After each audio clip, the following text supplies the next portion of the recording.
Welcome back to The Explainer. So right now we're looking at the first half of 2026. And man, the entire AI landscape is just being radically reshaped. We've got two massive forces colliding head-on, Anthropic and Moonshot AI. Let's get right into it. Okay, let's dive into this, because what we're looking at today, it isn't just another benchmark war between two tech giants. No, it's a fundamental battle of development philosophies. Seriously, think about how your own tech stack is built. Are you leaning towards that lockdown, safety-first approach, or are you all in on open, autonomous ecosystems? Ultimately, which AI philosophy is going to dominate? Here's our roadmap for the Explainer today. First, we'll cover the great AI divide. Then move into the benchmark showdown. After that, we'll hit key differentiating factors, pricing and value, strengths and weaknesses, and finally, wrap it up with the bottom line. All right, starting off with part one, the great AI divide. You can really think of Anthropic's Claude Opus 4.6 as your highly polished, incredibly reliable executive consultant. It's proprietary, it's fully managed, and it is strictly safety first. But, completely flipping the script, we have Moonshot AI's Kimi K2.6. This is basically your hackable OS. It's open source, well, under a modified MIT license, and it's heavily driven by swarm intelligence. So, we're talking about two entirely, fundamentally different approaches to solving complex digital problems. Moving on to part two, let's get into the hard numbers, the benchmark showdown. Now, what's really interesting here is how the victory is split based entirely on task complexity.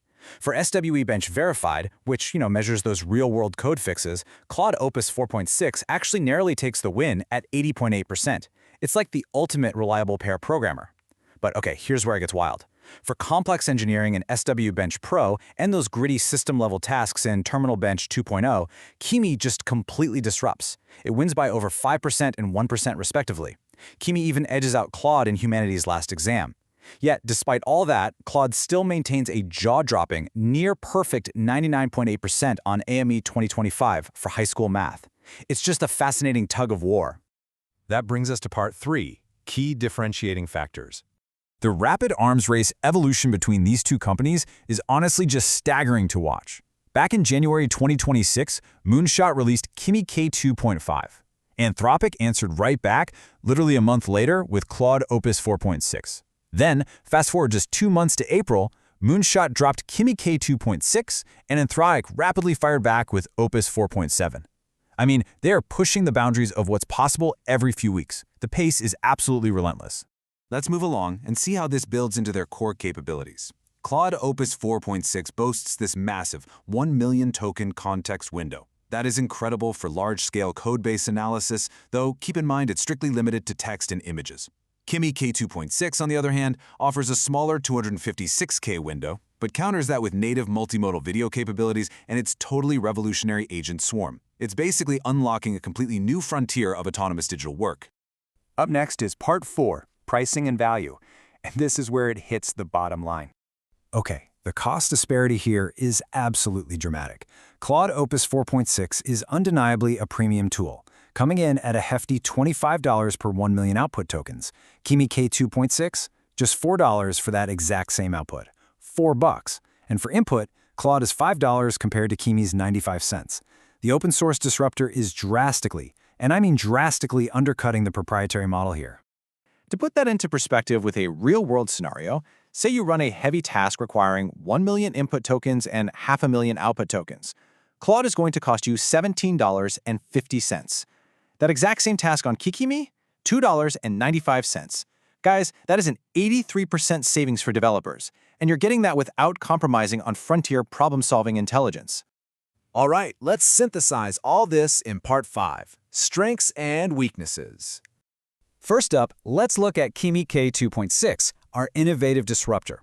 Its absolute standout strengths are unmatched value and its status as an agentic powerhouse. Honestly, that agent swarm feature is just groundbreaking for complex automation. It clearly leads the pack in frontier problem solving. But, on the flip side, it does lack ecosystem maturity. It's definitely less stable than Claude, and it can be prone to those risky black box moments when you let it run loose on long, super complex tasks. And this brilliantly illustrates the other side of the coin. In stark contrast, we have Claude Opus 4.6, the refined professional. Its strengths? Gold standard reliability, exceptional safety guardrails, that massive context window we talked about, and a very mature enterprise-grade ecosystem. But the trade-offs are real, folks. You're looking at a prohibitive cost at scale and a completely closed ecosystem that prevents any sort of self-hosting or deep customization by your own engineering team. Finally, we've made it to part 6, the bottom line. So the crucial point is this. For a lot of development teams, you don't actually have to choose just one. Right now, the optimal strategy is definitely the hybrid approach. You want to leverage Kimi K2.6 for your internal tooling, your research, and those high-volume autonomous experiments where you just need to maximize horsepower per dollar. Then, you deploy Claude Opus 4.6 for the client-facing production code, the stuff where safety, reliability, and that massive context window are strictly non-negotiable. It's a lot to think about, right? So it really just leaves us with one crucial question moving forward: autonomous swarm or perfect pair programmer? How will you build your future stack? The AI tools of 2026 offer some truly incredible power, but at the end of the day, your company's development philosophy will ultimately dictate how you wield them. Thanks so much for joining us for this explainer, and keep building.